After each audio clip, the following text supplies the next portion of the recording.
What's up, guys? It's your girl Naggy85, Psycho Sister, Auntie M, Angie Bob, Mom, however you know me, coming at you with another video.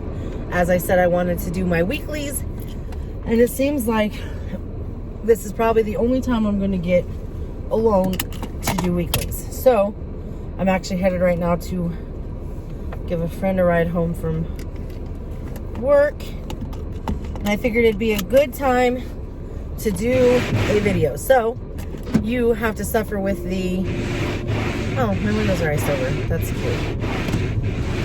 You have to suffer with the full view of Moa, which I hate because I like angles and stuff because I'm fat. So first of all, do not judge the smoking. I don't want to hear it. I know it's on my list and it's just not time. However, I do not support anybody smoking. I think it's a terrible habit and it's something that has to go. But one thing at a time. I cannot expect too much myself. And after the last week that I have had, or 2 weeks that I've had, I'm telling you, it's a must. So just so everybody knows, I talked a little bit about my back pain last week, I believe, and it just escalated from there. So I am a wuss when it comes to pain anyways, and I have these terrible anxieties where my mind jumps from 0 to 100 real quick. Anybody with anxieties, I'm sure you understand, and I'm sure that you know. But when it comes to back pain, I have two situations going on, and it seems like I've probably had some back problems for a long time, and I should have probably been getting it checked out. Instead, what I did is that fat girl mentality that we've talked about a few times. I was like, oh, my back hurts, it's because I stood for too long, or I walked for too long, or whatever. If I wasn't fat, it wouldn't hurt. I just need to lose weight, it'll fix it. Well, the lower back I'm used to. What I'm not used to is that all of a sudden, I've named it the claw, I get this pain where if I lay down too much, or I'm not sure what triggers it, but it's like it just grabs the middle of my spine, almost right between my shoulder blades, and it literally grabs so hard that I can't move, and I can't breathe, I can't move, I can't get up, I can't do anything. So that's the pain that caused so much anxiety. The lower back, I'm used to it hurting, not as much as it's been, which I'll kind of get into that in just a minute, because the physical therapist kind of explained to me why she thinks it is. They don't think I need surgery, thank goodness. They're not looking for an MRI or a CT, thank goodness, because I do not want to lay on that bed for a CT. But they do think there's some chronic normal wear and tear damage, and there might be a pinched nerve or something that's getting stuck in there. So my first day in PT, they had me, I was really sore, like I just felt so stiff and so sore, and they had me kind of move my legs, they had me lay down, the guy had me move my legs, and they're looking at the hips and pelvic, and he thinks there's some wear and tear in my hip pelvic area that we need to focus on rebuilding the strength.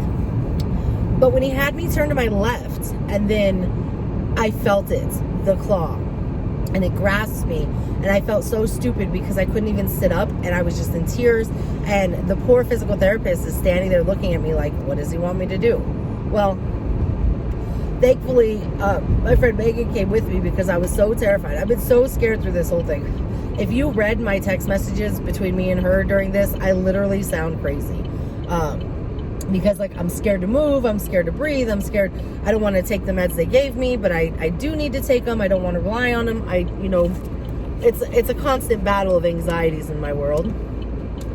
And she's kind of helped me through what she can of them, but she was with me, and they ended up, I finally got up, and they ended up putting me on these electrodes and some heat, and it helped enough to get me to walk. But within a couple of hours, I was trying to be strong because I do not like to cry in front of Sabrina because she is so empathetic that I feel like I need to be strong in front of her.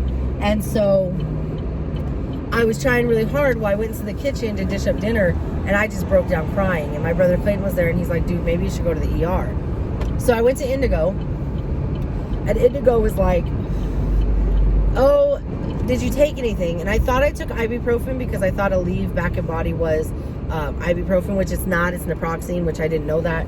So I said, yeah. And they're like, well, all we could do here is we could give you tramadol, a shot, but not if you take an ibuprofen, so you need to go to the ER. So I freak out because of COVID. I did not want to go into this alone because, again, anxieties, and I'm scared and I'm a wuss. So we called around, and it turns out the Holy Family lets you have one visitor. So Clayton came with me to Holy Family.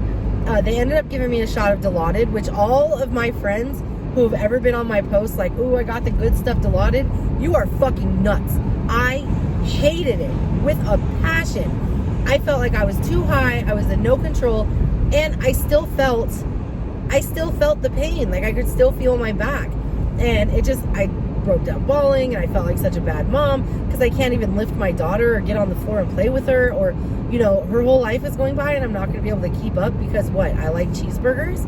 Like that's what it definitely boils down to.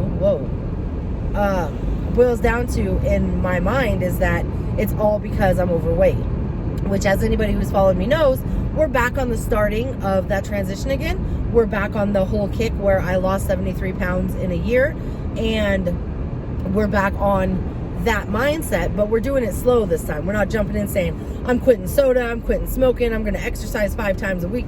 No, I'm giving myself leeway, and I'm giving myself, some time to adjust to each new transition. And so things were going pretty good, I thought, until this whole back thing. Well, at the hospital, they gave me the Dilaudid, and then they wrote me another prescription for hydros and muscle relaxers. And I'm like, I start getting this feeling like I don't want you guys to give me pain meds like candy. I want you to fix it. I want to be better. I want to not hurt. I want to not be scared. And so as the week went by, I tried to get up and do the exercises that PT had requested, because that's something that they gave me when they sent me out the door in pain. Like, oh, try these exercises, it'll help. If it hurts, move through the pain. And I'm like, yeah, when it hurts, I can't move, so that's not happening. But I did try. I had PT on Friday, and I was scared crapless. And here's the thing about anxiety that I did not know, but anxiety mimics your pain. And so if your biggest fear is that your back is going to go out, or my biggest fear is that my back's going to go out, my anxiety tricks my brain into constantly thinking I'm in a state of distress, which I felt crazy. I felt like they were going to lock me up in the loony bin. Ask me where my back hurts. I don't know. It hurts all over the place. Ask me, is it real or is it anxiety? I don't know, because I'm so nervous and I hurt, and that's all I know. And the doctors are just like, here's some pain meds, here's some muscle relaxers, go home, don't die, see you next week. And it didn't make me feel very good. But I went to PT. They assured me they would not have me lay down, because I think something in me thinks that that's what triggers it, and it probably is. But they had me do these little exercises, like things that you would think wouldn't be hard, like lift your leg up, lift your leg down, lift your leg out, lift your leg back, and then do this one where you stand like a waitress and you turn from side to side. Well, when the lady turned, she turned almost all the way around on each side. And I thought, holy shit, that's a thing? I don't think I've been able to do that since I was 15. You can do that?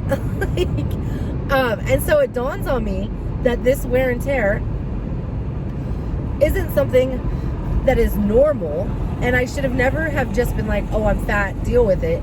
And I think I kind of took it as a punishment for being overweight.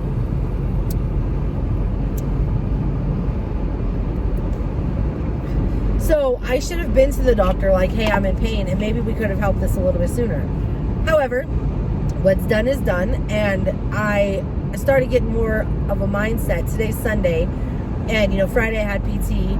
Yesterday I was pretty sore, I couldn't really move a whole lot, but I still got up and did the exercises, did what I was supposed to. Clayton asked for a ride to Petco, and I had intended to sit in the car because I have this fancy heated vibrating thing, which is so nice. And when we got to Petco, I'm like, no, they said to move through the pain, let's move through the pain. And so I forced myself into Petco. I was feeling pretty good. Went to bed last night, and I kind of felt stiff and the constant throbbing. And then this morning I was really stiff, but I'm like, nope, we're not going to lay in bed. We're going to get up and do stuff. So I started putting away laundry. I went and took a bath. I actually forced myself to shave my legs, which I know that's TMI for a lot of people, but that's kind of the status that I'm at. And so today I feel like my back is doing probably the best that it's done, which is great, but it also causes anxieties like, oh gosh, what if it happens again? Or, you know, when you have that doom and gloom mindset, it's kind of hard to not go for it, you know. And then I'm anxious because I'm going back to work on Tuesday, and you know, and even though I'm a little scared to, I know I need to, and obviously I need the money because Sabrina needs stuff. So I have PT tomorrow, and I have a doctor's appointment in the morning to follow up on the ER stuff and to follow up on all this stuff. So we'll see what they say, and I'm hoping that things just kind of progressively get better as we go through the steps. So yeah, with that being said, along with the anxieties, there were moments where I couldn't hold anything down. I was throwing up, so I didn't eat a whole bunch, and you know, I still haven't had soda, so I'm 24 days clean of soda. Whoop, whoop. And that is helpful. So I've lost 18.5 pounds since the beginning of the year, mostly within the last 2 weeks. I know that the throwing up and the not holding things down played a lot in it, but I've also focused on smaller portion sizes and cutting out the sodas still and upping the water. So now that we are into a new week, and I have to add another, I don't have to, but I need to add another goal. We have giving up the sodas, still successful. Upping the water, still successful. Posting a video once a week on my channel, still successful. This week, I want to focus on pushing through the pain. So that's going to be, I just kind of came up with that on the fly. I want to be able to, you know, when it starts hurting, let's get up and do our exercises, at least try. If I'm sitting for more than an hour, which I notice sometimes can happen, like, you know, you're sitting there watching Netflix and all of a sudden 3 hours have gone by. Or you're working on a blanket and, you know, 2 hours have gone by. Or I go to work and I'm in a supervised visit and the whole 2 hours I don't move because I'm sitting in a chair taking notes. And so I think what I'm going to do is every hour I need to get myself up and move through the pain. Obviously not when I'm sleeping, but from the time I get up to the time I go to bed, at least once an hour I need to move. So that's what the goal this week will be. We'll move through the pain or just move. At least once an hour, get up and do those exercises. I do hope that, sorry for anyone who saw that, I can't reach my ashtray. But anyways, I do hope that PT goes a lot better tomorrow, and that, you know, the doctor's appointment will show maybe something, because like I said, I don't want to live in this pain, and I definitely don't want to live